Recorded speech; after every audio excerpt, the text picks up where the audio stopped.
পাতুরি বানাবো, তাই পনির এরকম করে কেটে নিলাম চড়া চড়া করে। পোস্ত, কালো সর্ষে,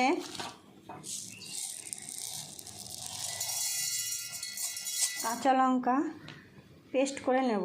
নারকেল, বাদাম দিলাম। পাতাগুলো একটু গরম জলে ছেঁকে নেব।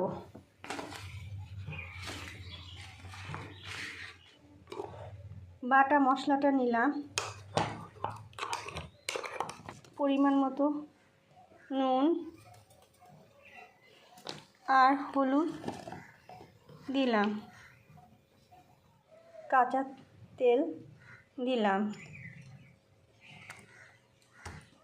ভালো করে মিশিয়ে নেব। এক এক করে পনিরগুলো ভালো করে এর ভিতরে দিয়ে মাখিয়ে নেব।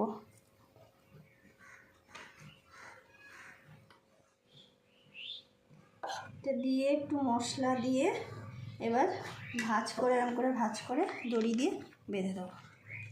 এরম করে সুন্দর করে সুতো দিয়ে বেঁধে দেবো। তাওয়াতে সামান্য তেল দিয়ে পাতাগুলো বসিয়ে দেবো, ঢাকা দিয়ে ঢেকে দেবো। এবার 5 মিনিট পর এটা উল্টে দেবো।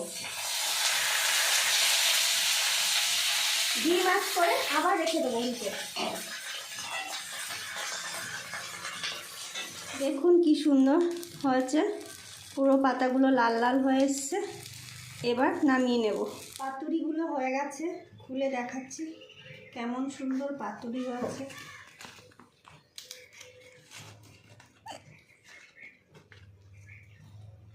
দেখুন কি সুন্দর হয়েছে, একটা একটা করে খুলে নেব।